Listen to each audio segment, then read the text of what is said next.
Hello there everybody, this is Graham, also known as the Collector75. Welcome to part 1 of my Transformers Generation 1 Deluxe Insecticons review. Right, so we're starting here with one of my favourite Deluxe Insecticons. This is CHOPSHOP.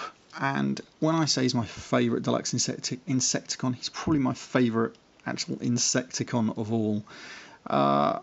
Mainly because he just looks fantastic in this insect mode. Obviously these were taken from not Diaclone or whatever, but some other Japanese animation thing that wasn't actually owned by Takara, and Hasbro managed to get licensed. I don't think these were ever released in Japan because of it, or something like they were still owned by Bandai or someone. But Hasbro managed to secure the rights to it so they could release them in the West before Bandai could for its GoBots, because they obviously thought these looked pretty damn cool. So they managed to do that, and we ended up with these. And this one is fantastic. I love this mode. It looks a bit like Shrapnel, obviously, some sort of bulb. I don't know what he is. Stag Beetle, I suppose. But he does have these great thrusters on the back, so you can imagine him flying with this. I love it, I love it. And these mandibles, or whatever they are on the front, they are going to do some damage. I cannot remember his bio. His bio is nowhere near as good as his name sounds. It's something to do with, obviously, CHOPSHOP. It's something to do with cars and stuff. And he's some sort of spare parts thief. I always thought CHOPSHOP sounded much more like a butcher, and he's some sort of nutter. Sort of. That would have been better from my point of view as a kid. He did make the odd appearance in the comic. I can't, mainly Time Wars. I don't think he appeared other than that. And he did die pretty quickly without really saying a word. And he definitely didn't appear in the cartoon. But he's pretty damn cool, isn't he? Right, so anyway, so you're going to get some articulation on these legs. Not too much. You know, it's there, but it's on a little ball joint. So they did have ball joints back in the day. They just didn't use them too much. And you've got this one on a ball joint in there. And a little pivot, but that's about it. Right, so we're going to transform this guy now. Unfortunately, I don't have all his weapons, and these are repro labels on here. I cannot remember where I've actually bought this figure from. Could have been from a guy that I met in a comic shop, who then said, if I want to buy some, just come around his house and he'll sell me some.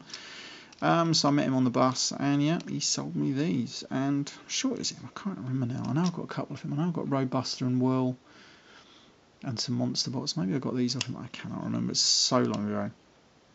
Right, and his transformation is kind of weird and cool. Let's see if I can remember how to do it. Right, so we're going to rotate these out. Right, so come around to the back here, flip these little bits out. These are going to become his robot feet, and then you've got to sort of like just work these around like that, and then tuck them in like that without snapping them off. It's quite an intricate feat if you can do it. And then you just got to sort of like, am I pulling these apart? I think we're pulling these out slightly, but they always want to just sort of like end up being in there, which is a real shame. These just sort of don't really do a lot. They just hang around on the back, which is a shame. If they're closed up properly, like just add a little flap, so much better. Anyway, right, so that's his legs done. Then we are now going to just open these out and pull them down. And that is your CHOPSHOP in robot mode. And you can angle these legs on his arms however you want. And that is it. Now, unfortunately, you're getting no articulation in these arms. They cannot move forward, just out to the side. And that is a big letdown on this figure. Great looking figure. He does have a gun. I'm going to put that in his hand. But he can't actually aim it at anybody. So he's out of luck with that. He does have a spear, but I don't have that. I keep looking on eBay, but I never seem to see them, especially for a cheap price. But he just has this cool looking robot head. Look at that. That looks amazing. And I love these panels here. They just look like giant chest plates, kind of like Arnold Schwarzenegger or something like that. And he just looks hard as nails. And I always used to imagine him as some sort of like nutter who wanted to carve people up.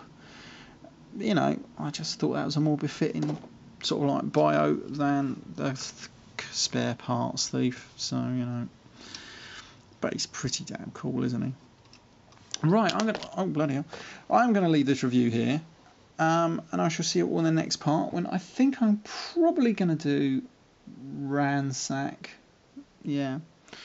Okay, I shall leave this one here. Bye for now.